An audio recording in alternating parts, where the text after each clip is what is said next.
예, 안녕하십니까. 국립공원연구원의 김경입니다.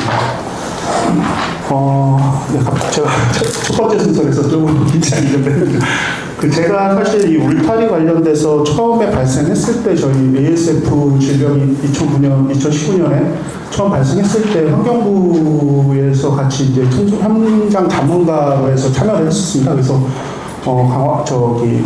연천이라든지 이런 쪽에 가가지고 울타리에 대해서 처음에 어떤 형식으로 이거를 설치를 해야 될지에 대한 부분과 그 이후에 제가 이제 울타리 팀장으로 환경부에 파견을 나가서 한 8개월간 근무를 했었습니다. 그래서 1단계 울타리 강원권 내 것들을 저희가 거의 노선이나 이런 부분들에 대해서 많이 했었는데요. 사실 ASF라는 게 워낙에 이제 그때 당시에 긴급한 상황이었고, 국가적인 차원에서 어떻게든 이 빨리 방역을 차단해서 더 이상 확산이 되지 않게끔 최대한 지연 효과를 좀 나타낼 수 있는 정책을 좀 마련하자라고 해서 시작이 된 거고요. 이 울타리라는 게 아까 구영하 박사님도 그렇고 윤광배 박사님도 그렇고 차단 효과가 있는 거지 어떤 지연의 효과가 있는 거죠. 100% 차단이 될 수가 없는 게요. 울타리라는 것 자체의 설치 지점은 우리나라의 지형상 100% 막을 수가 없습니다. 특히 가장 취약한 지역들이 다리 아래쪽에 있는 하부 지역들은 워낙에 많은 야생동물들이 이동할 수 있는 구간임에도 불구하고 수량이라든지 이런 것 때문에 설치나 이런 부분이 좀 많이 어려운 상황이라서 그때 당시에 그런 부분에 대해서 이제 많은 논의를 통해 가지고 설치를 했는데요. 말씀드렸다시피 지금 친환경적 관리 방안에 대한 부분에 대해서 저희도 처음에 설치를 할 때 설치를 하면서 단계별로 제거를 해야 되는 광역 울타리 제거 단계도 같이 고민을 해야 된다고 했었는데 그때 당시 그게 실질적으로 이루어지지 않았던 게 워낙에 이제 긴급한 상황이기 때문에 울타리 일단 쳐놓고 시간이 지난 이후에 단계별로 좀 어떤 형식으로 처리를 할지에 대한 논의가 좀 필요하다라고 이야기가 됐었습니다. 근데 최근에 이제 사냥이라든지 다른 우제류 동물들이 이제 울타리에 의해서 어떠한 생태적인 차단에 의해 가지고 피해 발생이라는 부분에 대한 것들이 워낙에 이슈가 되다 보니까 최근에 울타리에 대해서의 그 부정적인 시선들이 많이 있는 건 사실인 것 같습니다. 근데 사실 울타리가 이러한 질병을 지연하고 질병에 대한 부분을 조금 차단해서 최대한 방어를 할 수 있는 시간을 벌어준 건 맞는 거라고 생각하거든요. 근데 그러한 시간들이 지나오는 순간에 이런 울타리들을 어떻게 그럼 수차적으로 이제 제거를 해야 되냐. 왜냐하면 지금 이미 한 3, 4년 이상 발생되지 않는 구간들, 특히 강원도권은 거의 발생되지 않고 있다가 최근에 일부 지역에서 재발생되는 구간들이 있긴 있습니다. 양구라든지 연천이라든지 화천에. 근데 그러다 보니까 그런 것들이 이제 울타리를 무조건 제거하는 거에 대한 어떠한 중점보다는 어떤 형식으로 어떻게 순차적으로 제거를 할지에 대한 논의가 좀 필요할 것 같고요. 그게 이제 제가 보기에는 국립공원 지역이라든지 보호지역 그리고 아까 말씀드렸듯이 농가 중심의 어떤 방역 체계를 구축을 같이 해가면서 울타리 제거에 대한 부분들을 좀 같이 진행하는 게 조금 좋을 것 같습니다. 특히 여기가 윤광배 박사가 발표한 거에 보면은 제가 보기에는 단계적인 어떤 구간에 대한 중요성도 있는데요. 시기적인 중요성도 있는 것 같습니다. 왜냐하면 겨울철에 이동이 많거든요. 근데 겨울철에 이동량이 많으면 그건 먹이원과 번식기라는 어떤 특성 때문에 얘네들이 이동성에 대한 부분들이 많이 발생하는 구간이라서 그리고 또 사냥 같은 경우는 특히나 같은 우제류라도 소가인 애들이기 때문에 약간 험한 지형의 지점들도 이동 가능한 애들입니다. 그러다 보면 울타리 개선이나 이런 방향으로 해서 정말 만약에 지금 일단 울타리 제거 사업을 하고 울타리를 제거 못하는 지점이라도 어떤 시설물 설치라든지 이런 걸 통해서 사냥이나 이런 일부 우제류들이 좀 이렇게 넘어다닐 수 있는 정도의 어떤 보강장치를 해가지고 어떤 주가적인 어떤 대책을 마련한다고 하면 충분히 울타리도 제거하고 친환경적으로 질병도 확산 방지도 막고 할 수 있는 방향으로 할 수 있지 않을까 생각이 듭니다. 네. 그럼 일단 이 정도 하고 넘기겠습니다. 네. 우리 김윤 연구님이 그 현장에서 하면서 여러 가지 느낀 점을 상세하게 잘 말씀해 주셔가지고 저희들도 이해가 좀 잘 된 것 같습니다. 다음은 강원대학교 산림환경과학대학 박영철 교수님이 좀 토론해 주시기 바랍니다. 네, 박영철입니다. 먼저 두 분 연장께서 좋은 내용의 발표를 해주셨고 저도 많은 정보를 얻게 되어서 감사드립니다. 사실 요것과 비슷한 톤의 성격이 작년 9월 달에 국회에서 문화관광이 있어서 그 더불어민주당 국회의원들 주처 이렇게 열린 적이 있습니다. 그때 내용들이 정리된 내용이 선택과 집중이었습니다. 원래 이제 울타리 차단 펜스가 설치된 원래 목적은 초기에는 완전 차단이었습니다. 근데 그때 많은 생태학자들이 뭐 동물원에 있는 동물도 탈출하는데 야생에서 그 넓은 면적을 완전 차단하는 것은 불가능하다. 그래서 얘기가 나온 게 확산 속도의 지연으로 이제 방향을 좀 바꾼 걸로 제가 알고 있습니다.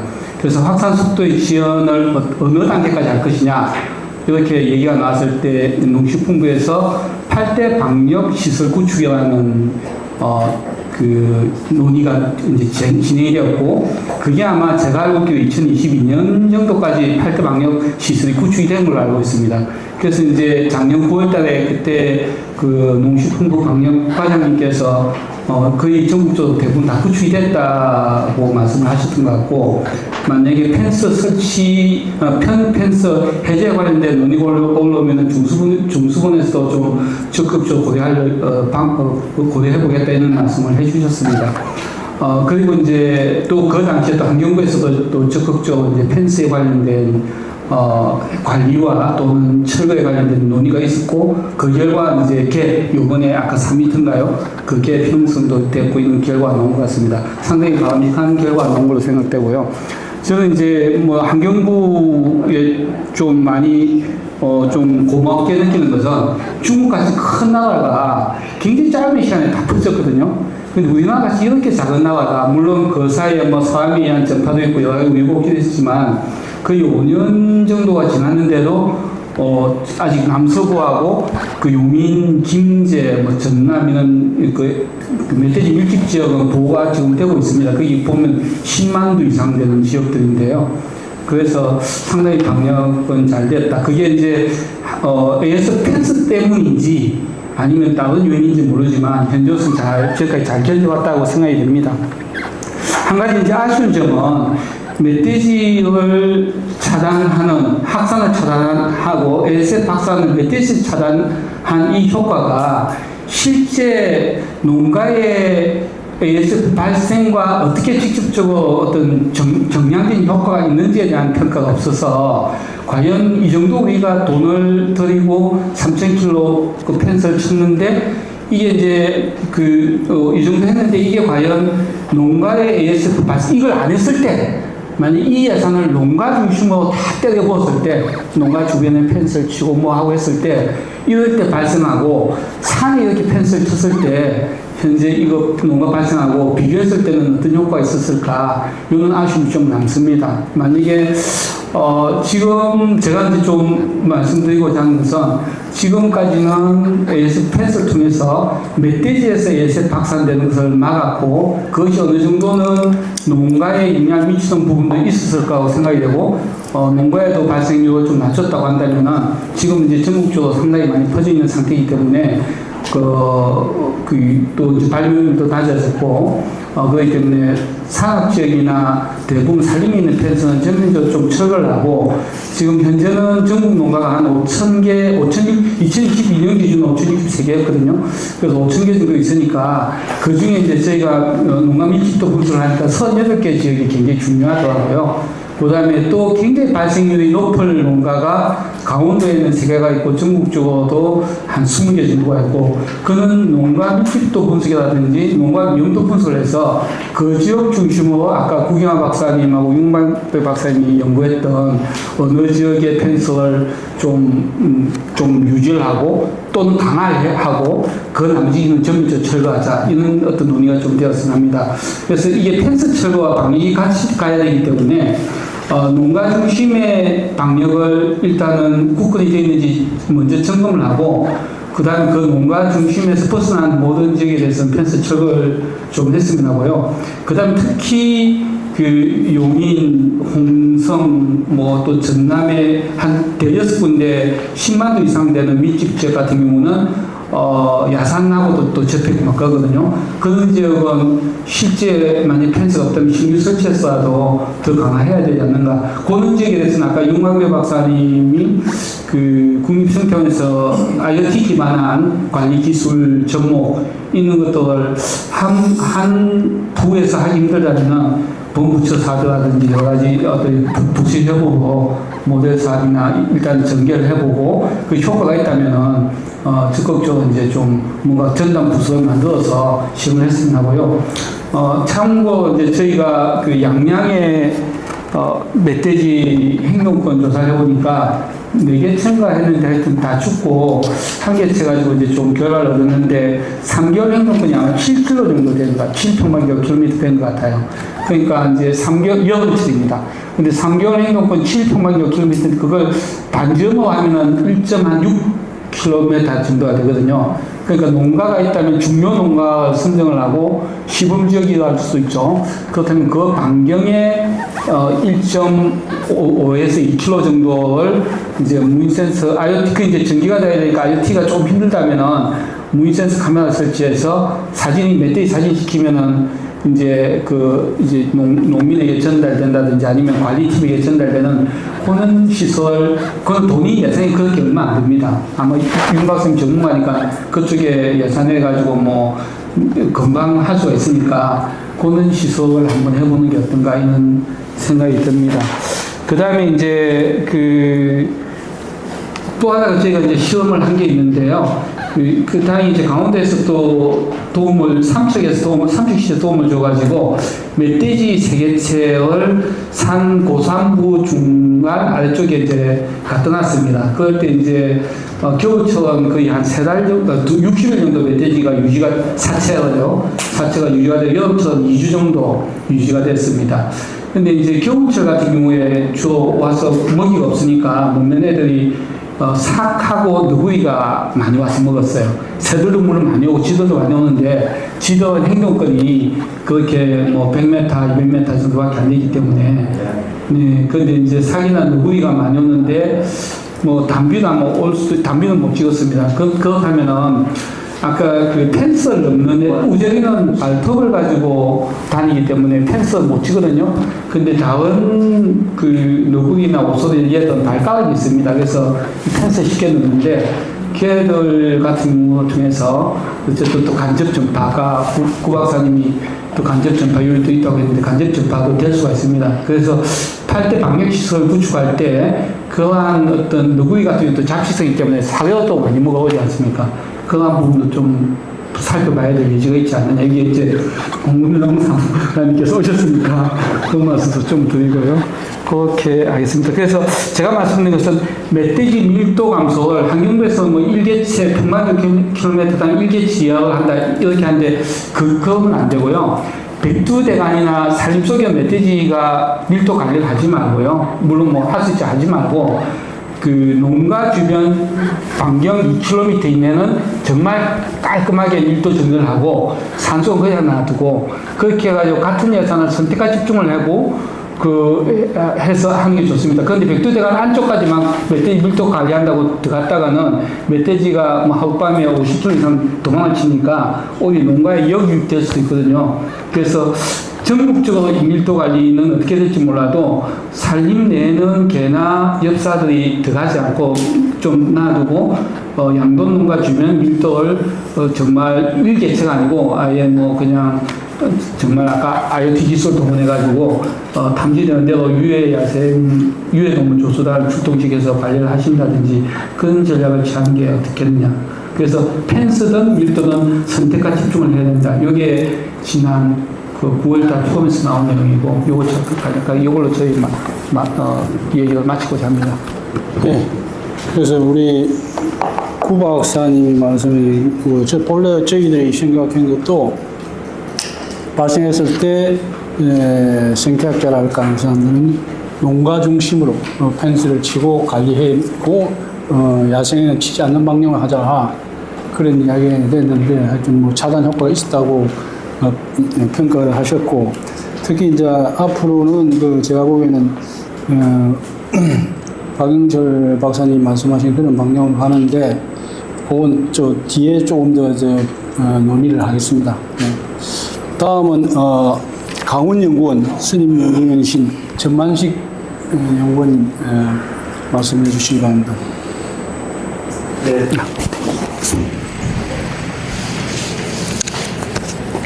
전만식입니다. 좀 늦었습니다. 제가 어디 열차. 근데 다행스럽게 용산역이라서 딱 와서 그냥 1분도 안 돼서 여기 딱 들어왔네요. 내려서. 제가 이제 저는 지방 연구원에서 이제 연구를 하다 보니까 특히 이제 제가 고향이 양구입니다. 그래서 대전병 아주 어떻게 보면 중심지였기도 하죠. 근데 그 접경 지역이 굉장히 좀 어려워요. 여러 가지가. 지금 뭐, 인구 감소 문제도 있고, 지금 국방개혁 때문에 뭐 여러 가지 지금 복잡하고 이러는데. 근데 이제 아시겠지만 여러분들 그 겨울 축제를 굉장히 중요시하는 곳이 접경 지역이에요. 화천도 그렇고, 이제 인제도 그런데 그 겨울 축제를 몇 년간 못 열은 적이 있었어요. 이렇게. 근데 굉장히 1년간 준비한 축제들을 못 연 이유가 물론 이제 뭐 지구 온도가 높아서 얼음이 제대로 안 얼어서 그런 것도 있지만 이 감염병 때문에 특히 AI 또 구제역도 있었죠. 구제역도 있고 그다음에 이 아프리카 돼지열병도 그렇고 꼭 이상하게 접경 지역이 늘 나타나는 그 병균이에요. 이것 때문에 몇 번을 못 열었어요. 그래서 야 이거는 뭔가 좀 대책을 해야 되겠다. 더군다나 이 아프리카 돼지열병 같은 경우는 뭐 최근에 나타났죠. 이 뭐 이제 불과 5년 전, 6년 전 이때 이제 나타난 건데 지금 현재 이제 그 돌아보면 지금 강원도의 현황을 보면은 전체적으로 하향세에 있어요. 2020년, 그러니까 19년도에 이제 이 20년이 피크돼서 계속 지금 감소해서 올해는 이제 얼마 안 나타나고 있는 상황이고, 더 붙여서 좀 현황을 좀 말씀드리면, 강원도 내의 펜스가 지금 1747km. 그리고, 지금 멧돼지 사냥 포함해서 이게 뭐 죽은 것도 발견한 게 총 64,002를 지금 이제 했고, 이 뭐 현황은 좀 그런 상황이고요. 근데 저는 그 아까 이제 우리 구 박사님 발표하실 때 잠깐 나왔는데 양구에서 또 재발됐다. 근데 이전에 안 나타나다가 근데 양구 같은 경우 예를 들어서 지금 축산 농가가 하나도 없어요. 다 없앴어요. 그런데 이전에 구제역 때문에 막 난리치고 막 아프리카 돼지열병 때문에 이제 난리치고 그러면서 이 돼지 농장 때문에 지역의 여러 가지 환경 문제, 악취 문제, 뭐 굉장히 심각했습니다. 갈등 문제 이런 것들은 저거 빨리 걸려서 확 매몰시켜서 이렇게 해야 되는데 공교롭게도 딱 그렇게 됐습니다. 그래서 그걸 보상이 원만하게 처리가 돼서 된 상황인데 이제 문제는 뭐냐면 어마어마한 양구 군내에도 이 펜스들이 들어가 있는데 그러면 자 이거 어떻게 바라봐야 되냐 저희가 돼지 한 마리도 없는 사육 안 하는 동네에 펜스가 이렇게 수백 킬로, 한 150km 이렇게 있어야 되느냐? 이제 이런 것들을 저희들이 어떻게 바라볼 거냐 이거죠.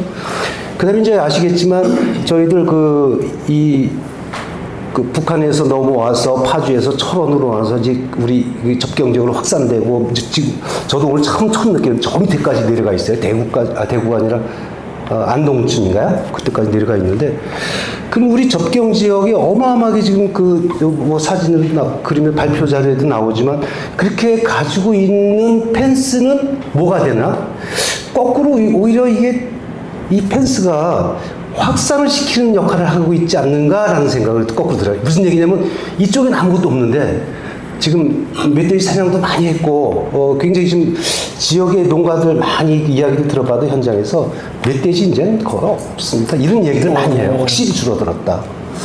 이게 이제 지금 말이 6만두지 6만두를 접경지역 중심에서 잡은 것들이라서 또 춘천 포함해서 이런 이야기 들어보면 이 펜스들이 쭉 겹겹이 있는데 이것이 이 멧돼지가 오히려 올라가는 거를 막고 올라가지 못하니까 뭐 밑으로 내려가는 것도 아닌가? 이런 것들도 한번 좀 그 연구하시는 분들이 좀 검토를 해봐 주셨으면 좋겠다라는 생각도 들고. 제가 이 그 감염병 관련해서 물론 깊이 있게 연구한 거는 잠깐 개념 조사, 제가 이제 그 적군 겨울 축제 때문에 조사를 잠깐 해봤더니 이 아프리카 돼지열병이 100년 됐죠? 저 이제 아프리카에서 했는데 거기는 엔데믹이죠. 푸드병입니다. 그리고 이제 그 유럽에서 자료 찾아보니까 유럽에서도 60년대에 발병이 돼서 30년간 이렇게 하다가 종식이 됐다고 다들 어찌됐든 했는데 2007년에 재발병됐어. 재발병됐는데 그게 이제 확산이죠. 저 동유럽, 러시아, 결국은 아시아 이렇게 넘어온 건데 아시아에 넘어온 게 불과 몇 년 됐습니까? 얼마 안 됐죠? 2018년이죠.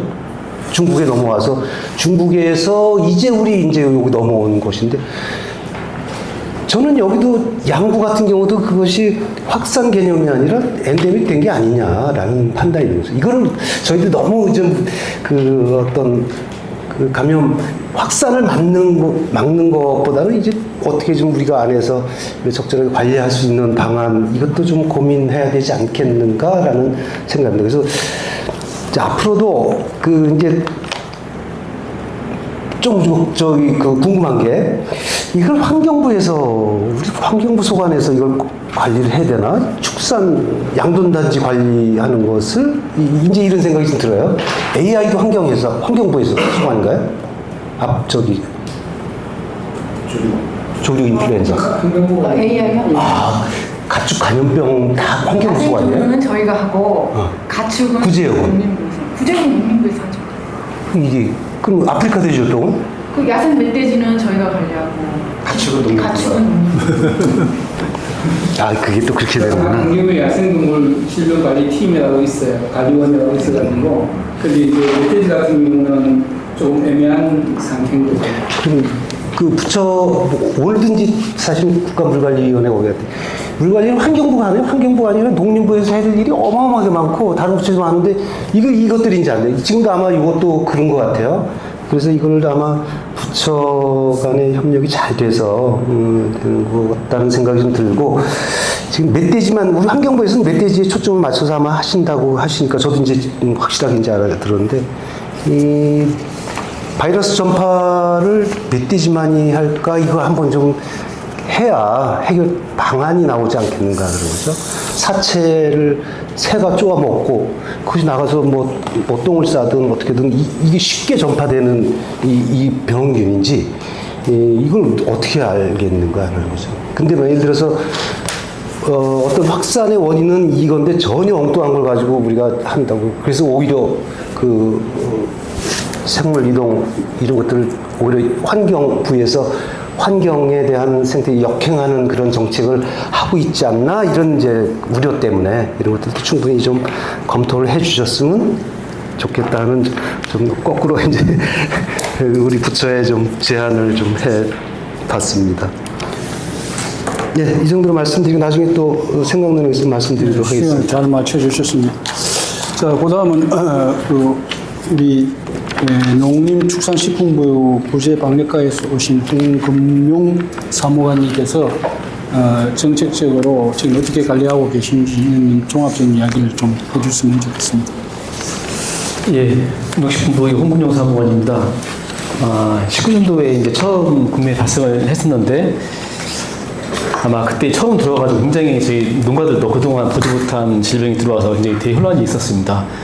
18년도에 아마 중국에서 포착 발생이 돼가지고 중국은 거의 1년 만에 사육돼지 30% 전부 다 할처분을 한 사례가 있었고 그것 때문에 돼지고기 가격이 60% 이상 급등해가지고 심지어 1인당 돼지고기 구매를 2kg 이하로 제한하는 제도까지 있었고 굉장히 물가까지 굉장히 심한 피해를 입었습니다.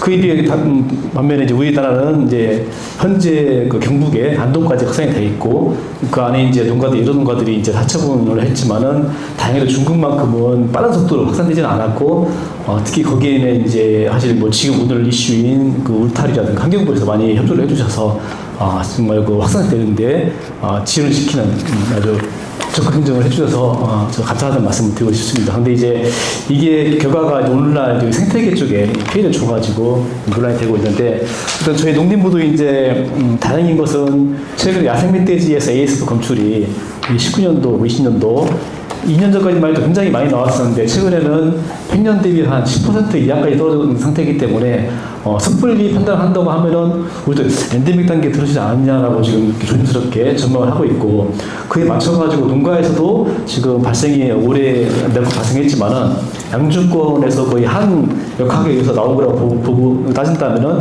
우리 한 2건 정도만 발생했다고 보고 있어서 다행히도 이 토론회에 이게 개최하는 배경이 있어서 굉장히 분위기는 정말 다행인 것 같습니다. 한참 멧돼지가 퍼지고 농장에서 나오고 있으면 이제 이 토론회 자체가 굉장히 좀 어려운 상황일 뻔했는데, 다행히도 여기에 맞춰가지고 농장과 야생 멧돼지에서 검출이 안 되고 있어갖고 많이 안 되고 있어갖고 다행이라고 생각하고 있습니다. 그 19년도 처음에 이제 ASF가 국내에 들어가가지고 그 사이에 저희도 많은 예산을 투입해가지고 팔대 방역 시설을 설치를 했습니다. 정말 물론 이제 뭐 잘 부실도 있겠지만은 전 농가의 99% 이상은 전부 다 팔대 방역 시설을 설치하도록 해서 이제 지금 거의 다 완벽이 됐고요. 그 사이에 이제 일단 멧돼지를 잘 방어를 해줘가지고 농가들이 충분히 준비를 할 수 있었던 것 같습니다. 그래서 이제는 이제 울타리를 어떻게 이걸 존치하고 뭐 부분 철거하고 할 것인가, 향후 관리 방안에 대해서 이제 검토를 환경부랑 같이 하고 있고요. 이미 작년도 초부터 계속 국회 토론이라든가 환경부 쪽 실무회의를 통해 가지고 계속 논의를 하고 있습니다. 그래서 어떻게 어느 지역을 좀 이렇게 순조롭게 이렇게 출구 전략을 만들 것인가, 또 어떻게 가져갈 것인가 계속 논의를 하고 있고요. 그래서 오늘 또 지난번에도 제가 우리 그 구경화 우리 연구위원님께서 발표했지만 어떤 여러 가지 또 대안도 많이 또 내놓으셔가지고 한때는 사실 환경부랑 저희부랑 이제 이런 울타리라든가 멧돼지 풀연 때문에 뭐 정말 그 애로점도 많았고 갈등을 겪고 있는 게 많았었는데, 요즘 들어와서 보니까 정말 환경부에서 이런 다양한 또 이런 대안까지도 제시해주시고 감사하다는 말씀 드리고 싶고요. 아까 저기 그 구경화 연구위원님 발표 자료에 보면은 이제 우리 박영철 교수님 말씀하셨는데 그 AI 기반으로 하는 모니터링 그런 여기 사업 같은 거, 그것도 굉장히 좋은 사업 같고요. 저희도 이제 제가 마침 또 돼지 질병을 총괄 관리하는 담당 계장인데요. 그거 관련해가지고 지금 그 질병을 줄이기 위한 축사 내부의 그 AI 기반 질병 모니터링 사업을 현재 지금 이제 대책을 만들고 있습니다. 그래서 농장 내부는 이제 그런 이렇게 우리 멧돼지 이상 행동이라든가 이런 기침 소리 같은 거 다양한 그 생체 모니터링을 통해 가지고 가축 질병을 예측하는 그런 시스템을 도입하려고 지금 준비를 하고 있는데, 이제 밖으로는 이제 야생 멧돼지라든가 이런 야생 동물을 갖다 이런 환경부에서 같이 협업을 통해 가지고 그런 사업들을 도입을 한다 하면 굉장히 좋은 아이디어 같습니다. 그래서 그런 부분들을 잘 농림부와 환경부랑 이제는 옛날에는 이제 총이니까 물털이라든가 이런 물리적인 장비에 의해서 우리가 요청했지만은 이런 이제 농장 내부를 좀 더 내실화하고 이런 AI 기반 첨단 장비를 통해 가지고 이런 질병 징후를 신속하게 감지할 수 있는 이런 기반을 만드는 굉장히 좋은 사례 같습니다. 어떤 저 농림부는 그동안 울타리 의존해가지고 사실 이렇게 방역을 해왔다고 할 수 있지만은 이제는 저희도 상당 부분 여러 가지 환경이 또 받쳐주기 때문에 환경부가 실시하고자 하는 데 있어서 저희도 적극 협조를 해가지고 이렇게 논리적으로 순조롭게 울타리를 켜고해서 이 생태계 쪽에도 우리 영향 있게 좀 없도록 하는 그런 방향 적극 국가만 앞으로 협조할 것으로 말씀을 드리고 싶습니다. 이 정도로 말씀을 드리겠습니다. 네.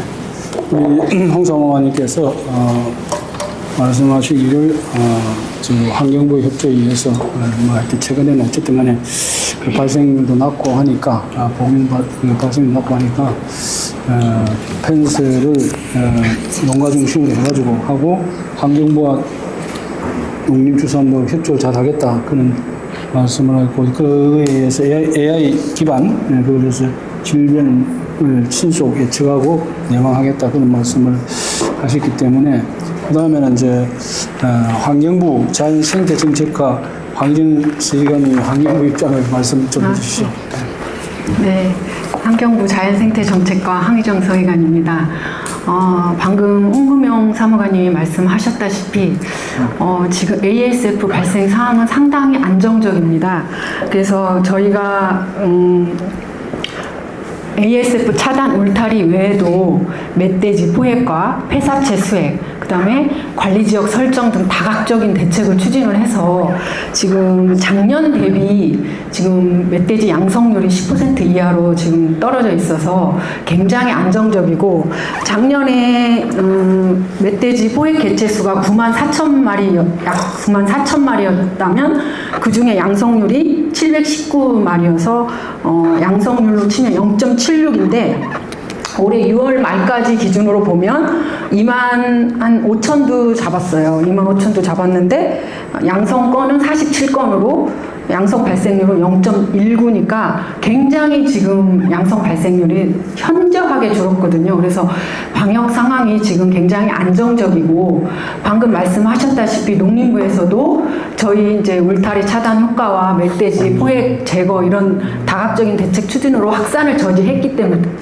때문에 그 사이에 이제 8대 방역 시설을 설치를 해서 저희가 이제 그런 어떤 재반 여건이 많이 변화가 됐잖아요. 그래서 그런 여건들을 고려한 일단 이제 방향 전환이 좀 필요하다라는 문제 인식은 충분히 하고 있고요. 저희가 작년 4월에도 사회관계 장관 회의에서도 울타리의 확산 저지를 유지하면서 친환경적이고 주민 불편 등을 해소할 수 있는 최선의 전략을 마련하는 것으로 해서 올해 이제 울타리 관리 로드맵을 만들 예정입니다. 그래서 조만간에 울타리 관리 로드맵을 관계부처 협의와 이제 관계 전문가 자문 등을 할 예정이고요. 이제 저희가 이제 그런 상황이고요.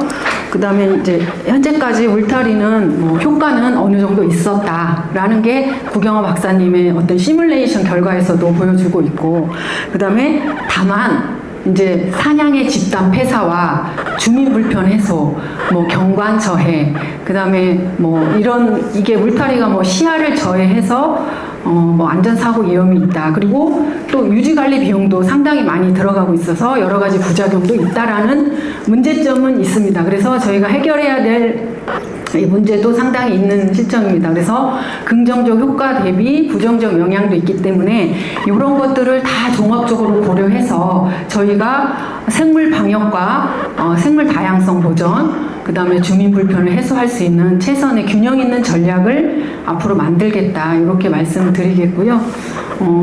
이제 앞으로 저희가 지금까지 농림부하고 작년 9월에 MOU를 맺어서 협약을 맺어서 지금 많은 사업을 같이 방역을 대응을 하고 있습니다. 그래서 그런 관계를 잘 유지해서 아까 AI 기반의 첨단 감시 체계라든지 이런 것들은 농림부랑 이제 협업 체계를 만들어서 좀 잘 감시하고 이렇게 할 수 있는 체계를 만들고요. 그다음에 정말로 필요한 방역에 필요한 울타리는 존치하되 생태적으로 정말 좀 중요한 구간이라든지 중복이나 이중으로 설치된 울타리는 유지관리 비용도 또 수반되는 문제가 있기 때문에 그런 것들은 좀 과감하게 좀 철거할 수 있는 그런 좀 균형 있는 전략을 만들어 나가도록 하겠습니다. 네, 이상입니다. 네, 감사합니다. 네. 자, 우리 네 가지 쭉 전문가 두 분이 발표하셨고 또 세 분이 또 토론을 해주셨고 또 농림축산식품부의 우리 홍 사무관님도 말씀해주고 그 다음에 환경부 황수희관님도 이렇게 얘기했습니다. 종합적으로 잘 돼가는 것 같습니다. 그런데 제가 하나 묻고 싶은 게 물종이 좀 우리 구 박사님한테 멧돼지가 있었을 때 요번에 했을 때에 ASF에서 걸려가지고 감염이 돼가지고 이동한 거리가 어떻게 몇 킬로 되고 그한 연구한 결과가 있습니까? 저희가 그거는 사실 뭐 연구 결과가 있지 않아서 확산되는 그 양상으로 해서 좀 맞춰서 시뮬레이션 한 겁니다. 네. 고경화 박사님은 그래서 알겠고요. 그러니까 지금 이거 이야기할 때도 우리나라는 산악국가예요. 산악국가인데 멧돼지가 그렇게 쉽게 막 분산하고 그런 나라가 아니란 말입니다. 그래서 우리 이야기할 때 확산 뭐 이렇게 이야기하지만 과연 그럴까 하는 생각이 종종 든다고. 내가 멧돼지를 조금 하긴 했지만 우리 대학원생이 그런 연구가 베이스가 돼야 우리나라는 딴 나라 같은 평지, 예를 들어 유럽 같은 평지이기 때문에 쫙 간다지만 우리나라는 산 아이고 계곡이 있고 이렇게 쉽게 그 동물이 분산할 수 있는 그런 조건이 아니다 이겁니다. 거기에 대한 연구 베이스가 지금 있느냐 물어보는 겁니다. 네? 그 물정이 공공센터 우리 저희가 북한산 그러니까 이제 북한산이 도시명 국립공원이기 때문에 멧돼지 그 안에서 이렇게 계속 살거든요. 근데 그게 사실 하루 저녁에 이동하는 거리는 그러니까 그 전체가 어떤 문제가 없으면은 멧돼지는 거의 그것이 이제 정착하게 먹는 거 있습니다. 근데 이제 개가 들어간다 뛰어오면은 그거 맞아요. 예, 이렇게까지 대부분은 일일 이동권은 몇백 미터 그 안에 물고 있고요. 그다음에 3개월 단위 저절을 할 때 3개월 단위로 해도 북한산을 보면은 이 멧돼지 한 마리가 1년을 한 1년 반 정도 하면 이제 북한산 다 이용하는데 3개월 동안 이쪽을 막 하다가 여름 때부터 저쪽에 가서 거기서 먹고 이렇게 하는데 우리가 실패했던 게 펜스를 쳐놓고 제가 기억하기 그렇습니다. 펜스를 쳐놓고 그 안에 가서 총을 가지고 멧돼지를 잡은 거예요. 그러니까 펜스를 쳐놓고 그 바깥 한 100km 바깥에서 수립을 하면 되는데 아픈 놈도 더 못 움직이거든요. 그 그 에스퍼 감기잖아요. 감기 걸린 애도 열 나니까 물건지 시원하게 넣어가지고 죽는데 그 안에 들어가서 보상금으로 100만 원인가요 주고 하니까 동네 방역 수칙도 아무것도 모르는 동네 할아버지 들어가서 아니 그거는 알겠는데요. 그 상황을 이야기하는 게 아니고 지금 내가 말씀드리는 거는 전부 우리 이야기를 논의할 때에 환경부에서 앞으로 기본 그것에 대한 거를 좀 연구의 결과를 가지고 우리가 대책을 세워야 된다고. 그 멧돼지 연구를 좀 했어요, 우리가. 근데 가상에서 어디로 가고. 근데 지금 펜스 지금은 우리나라 그게 유럽하고 다르다고. 그러니까 그거는 기본을 우리가 좀 앞으로 그거 가지고 하고 종합적인 연구를 할 때도 기초 연구 플러스 응용 연구 같이 하는 방향을 해가지고 이걸 해야 됩니다. 우리나라 데이터는 없는데 우리나라는 세계적인 산업 국가예요. 그러니까 그 부분을 앞으로 제야 정리팀하고 시간이 좀 지나서 그렇지만은 현직에 있는 분들하고 환경부하고 모든 게 기초 연구에 기반해가 그 생태에 기반해가지고 이야기 논의를 해야 된다. 내가 안타깝게 생각하는 게 그런데 어느 날 갑자기 막 멧돼지가 지금 총소리가 도망가는 건 맞아요. 그런데 멧돼지 갑자기 이렇게 산악이 있고 산이 있는데 계곡이 있고 이런데 안 넘어간단 말입니다. 그러니까 쉽게 분산할 수 있는 게 아니라고요. 실질적으로. 그걸 왜 분산했을까? 하는 그런 그 고민에 대한 이야기를 좀 해야 돼요. 그러니까 펜스 치가지고 막았다 하는 부분도 있지만은 분산이 본래 안 되는 게 원칙이라. 내가 생각하는 내가 아는 지식 안에서는. 근데 그렇게 왜 그렇게 분산했냐? 그거 펜스 치가 막았다. 그런 부분이냐? 본래 그 자기의 테리토리를 확보해가지고 행동권을 확보했는데 딴 원인에 의해서 그랬다. 그게 그 질병이라는 것은 그냥 있어도 질병이 분산되잖아요. 멧돼지가 그 분산 안 하더라도 그런 부분에 대해서 우리가 좀 검증을 좀 해야 될 것 같고, 그 다음에 펜스 같은 경우에서는 아까 말씀하신 대로 농가 중심으로 다 준비가 됐다 그러니까 그 지역을 중심으로. 근데 다 그 지역에 하나 묻고 싶은 게 전문가라고 와 계시지만 예, 그 자장이 이런 식으로 토의를 해드리는지도 모르겠지만은 좀 곤란한데 보면 보이잖아요. 그 농가 중심으로 했고 10만도 이상 상황이 가는데 그 주위에 펜스를 지어 못 오게 한다. 펜스라는 한번 뚫는 거 그게 제가 실험만 하는 겁니다. 전방에 DMZ에 철제성 하나 간첩이 하나 뚫리고 그 펜스 멋진 인력이 나오듯이. 그러니까 그런 부분을 갈 때에 좀 더 우리가 종합적인 그 개념으로 접근하자. 그래서 응용적으로 말하죠. 그 농림축산식품부와 환경부하고 잘 협조 잘 하시는 것 같아요. 보기 좋습니다. 보기 좋고. 그런데 제가 생각하기에는 기본 우리가 과학적인 지식이랄까 그런 그거를 좀 더 확보해야 될 것 같아요. 그래서 제가 아까도 우리 박영철 박사님 교수님이 얘기했지만 우리도 북한산에 했어요. 해보니까 그 똑같은 말씀이에요. 그 다음에 이제 펜스를 그러니까 내 말은 유럽하고 달라가지고 산악 국가이기 때문에 그걸 다 그런 말씀. 우리 김영경 연구위원님 뭐 하실 말씀 있는 것 같아요. 설명 듣는 거 이제 저도 교수님 말씀 드린 거고 이렇게 동감하는 부분이 있어서 그래서 그건 저희가 국립공원에서 이제 국립공원 내에서 멧돼지 연구를 거의 한 8, 9년 정도 지금 진행을 하고 있습니다. 그래서 치락산부터 해가지고 북한산, 도시명의 계룡산, 그리고 멧돼지 뱃쓰기를 달아가지고 10년 정도를 보고 있는데요. 근데 문제는 이게 교수님 아시다시피 저희가 산림지역이라고 한 개체를 달아도 1년 이상의 데이터를 얻는 게 상당히 어려운 지역 조건이 되어 있습니다. 그러다 보니까 이게 예산이 한정된 범위 내에서 이제 연구를 하다 보니까 제가 한 10개체 정도의 행동권을 좀 봤었거든요. 근데 교수님 말씀하신 대로 얘네들이 단기간 내에 하루의 이동거리가 한 뭐 몇십 킬로 이렇게 가는 거는 좀 드물고 많이 움직여야 저희가 위험을 줬을 때 움직이는 패턴 한번 봤었거든요. 근데 처음에 포획이 되고 두 번째 다시 재포획된 애를 살려줬더니 얘가 하루 전에 한 3km 이상은 바로 직선거리로 3km? 네, 직선거리로 뛰는 게 확인됐습니다. 그리고 그게 산 정상으로 이동을 했다가 한 일주일 정도 있다가 다시 내려오는 모습들 이런 것들이랑 한 개체는 저희 관심기를 달고 이 개체가 이제 나중에 죽은 사체로 발견된 게 있었습니다. 근데 걔가 사체로 발견될 때 그 체온을 저희가 같이 쟀는데 오다가 올라와서 ASF가 처음에는 걸린 개체인 줄 알았어요.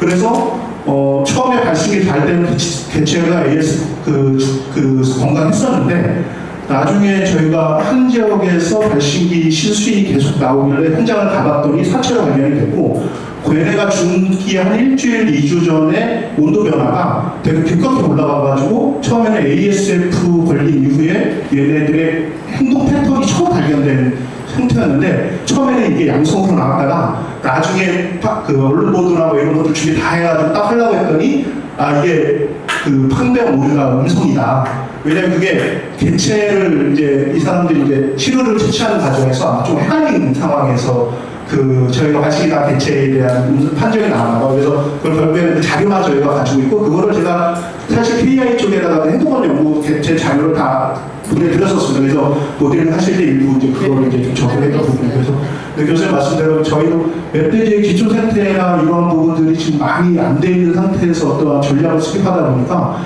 약간 해외 사례 내에서의 어떤 그 연구 사례들만 가지고서는 이제 접목한 것들이 많고 국내 자체적인 연구 사례들이 좀 많이 부족한 상태이긴 합니다. 그래서 아까 말씀하신 데 저도 이제 그런 말씀을 좀 그래서 했던 부분이 그래서 우리나라는 세계적인 산업국가 그러니까 유럽의 평지하고 다르다 하는 걸 환경부도 인식하시고 이거는 제가 물어보고 싶은데 보통 멧돼지를 우리가 안아가지고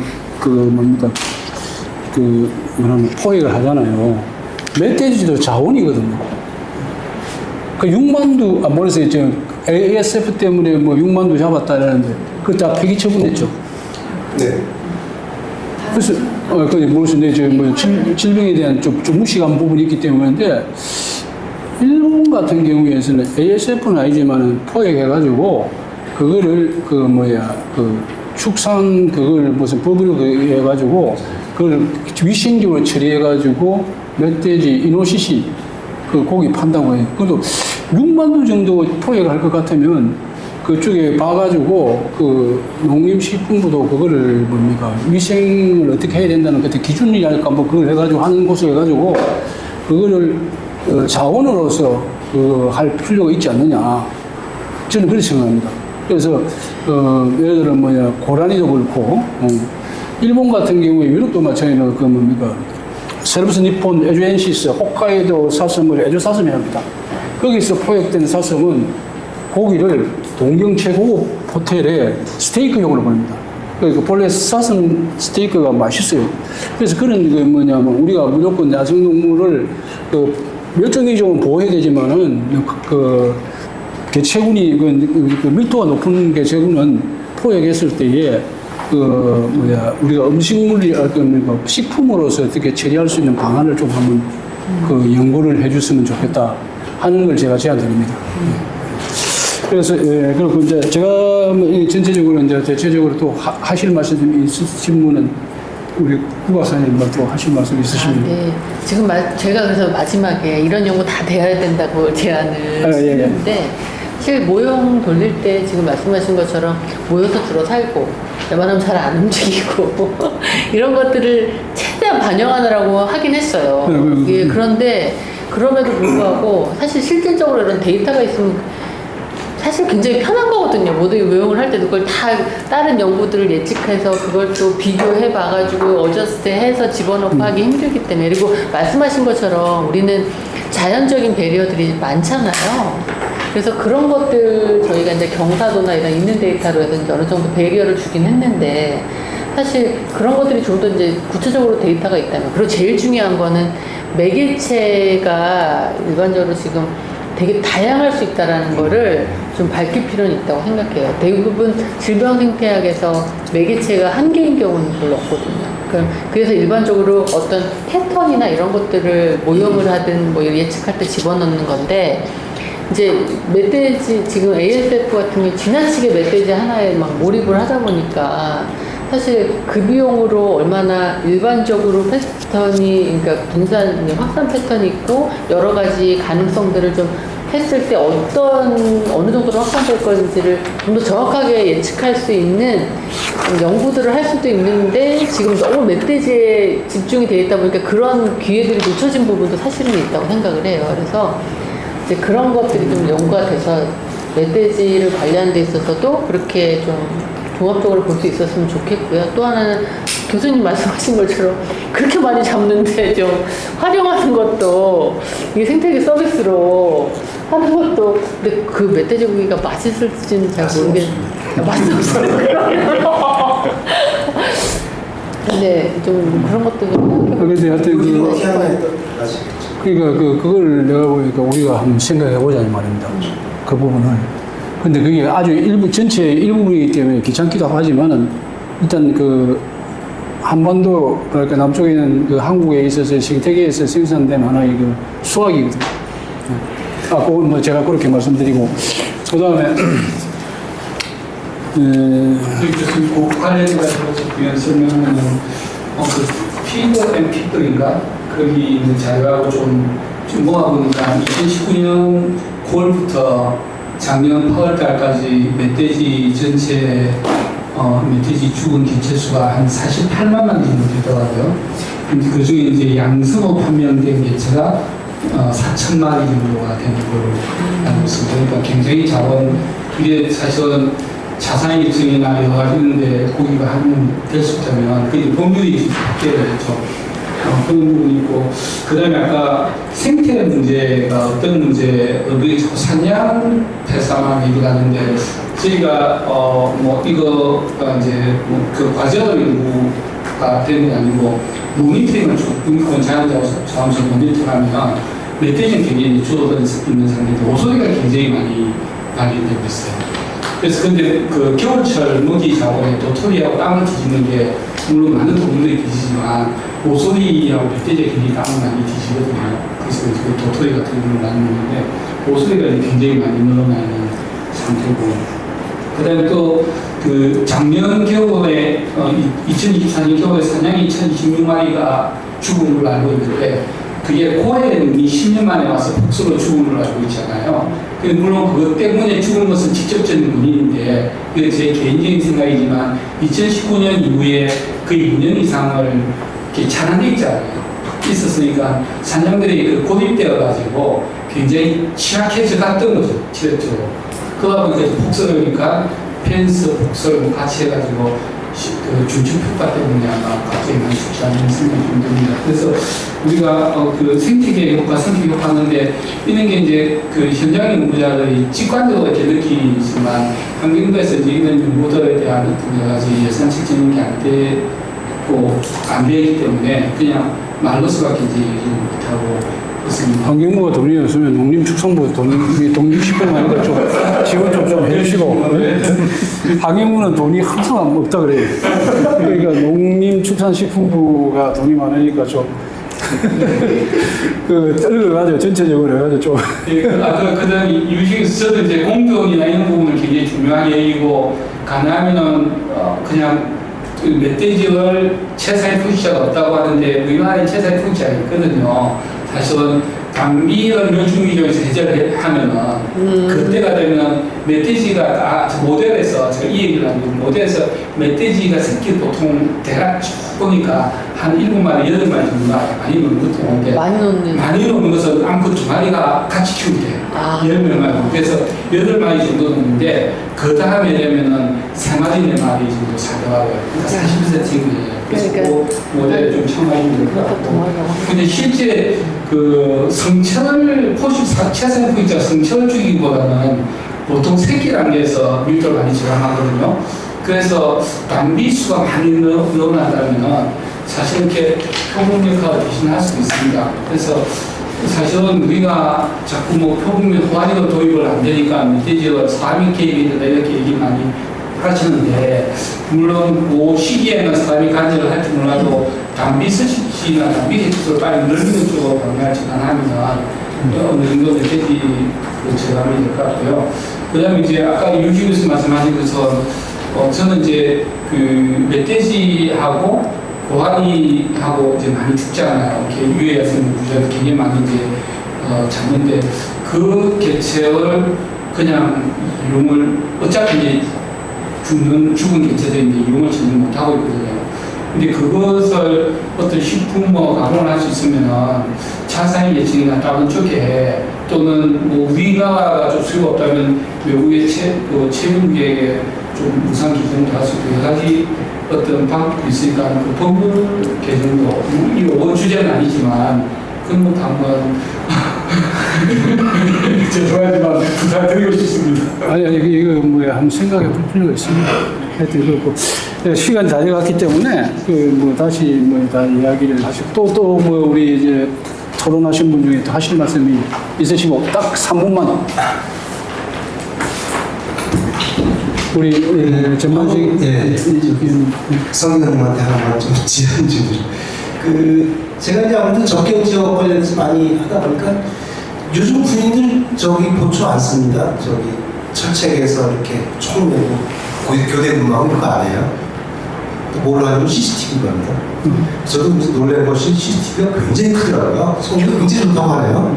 그리고 기다리는데 야 이걸 저는 뭐 북한에서 너무 군인들 감시도 좋지만 이거를 그 주변 중에 혼란하는 사람도 있고 뭐 이런 얘기 많은 막 들려요. 저는 이제 근데 돼지가 몇 마리 어느 정도나 있는지 지금 뭐 우리 멸종 야생동물이 얼마나 있는 이런 것들 그 자료만 좀 환경부에서 갖다가 AI로 좀 이렇게 좀 활용할 수 있는 방법 없겠는가? 이런 것들이 좀 부처 간의 칸막이 좀 없애고 협업할 수 있는 방안이 아니겠는가 해서 제안 하나 좀 드려봤습니다. 네, 그리고 제가 그 DMZ 산양 조사를 좀 했는데 그때 아이디어는 뭐였냐면 철책 보초 쓰는 친구들한테 그거하고 그 이제 수요 그거 하는데도 힘들더라고. 사단장 만나야 되고 그래가지고 대체적인 가운데 450마리 있다가 지금 한 1000마리 있다고 생각합니다. 또 하나는 뭐냐면 사진을 찍어 보니까 철책선을 중심으로 저쪽에 있는 산양, 여기 있는 산양이 있어요. 2마리씩. 그 사진 필요하면 드리겠습니다. 그게 그래서 내가 그 기본문에도 조선일보 기본문에도 그랬어요. 이런 거는 그 군협의회에서 안 되는 소리지만은 남북의 산양 협조 이래가지고 지금 조금문이라도 넣어가지고 산양이 왔다 갔다 하더라고요. 이게 즉 프레그멘테이션이 맞는 방법이거든요. 그래서 이상적인 이야기도 할 필요가 있습니다. 그거 할 때. 그래서 산양을 통한 남북 교류 이런 것도 제가 이야기를 했고 그렇습니다. 또 뭐 하시는 말씀이 있으시면 하고 안 그러면 제가 마무리하고 하겠습니다. 그럼 없으시면 농가 중심으로 해가지고 그다음에 펜스는 보호구라든지 그다음에 우리가 인가가 강한 데는 이제 그걸 하고 그 축산 쪽에 그 안 되는 좀 보존하면서 어떻게 관리해야 돼 종합적으로 간다 그런 식으로 결론을 내리고 그다음에 여러 가지 우리 구 박사님이라든지 윤 박사님이라든지 관 중에서 그 내용을 종합적으로 우리가 어떻게 앞으로 어떻게 할 것인가 연구도 해야 될 부분 해야 될 부분 다 해가지고 좀 잘해. 우리나라가 산업국가고 ASF 이런 식으로 교육하는 것도 보고서 쓰고 논문도 쓰고 그런 게 우리가 그거예요. 제가 그 옛날에 무슨 논문을 장호생을 썼더니 외국에서 유럽에서 요청이 많아요. 마찬가지로 우리나라에서 발신하는 ASF, 멧돼지 뭐 이런 게 좀 될 수 있도록 우리 황수기 의원님, 그다음에 홍 사무관님 많이 스포트 해주시고 그런 식으로 하는 걸로 부탁드리면서 오늘 이 포럼을 마치도록 하겠습니다. 감사합니다.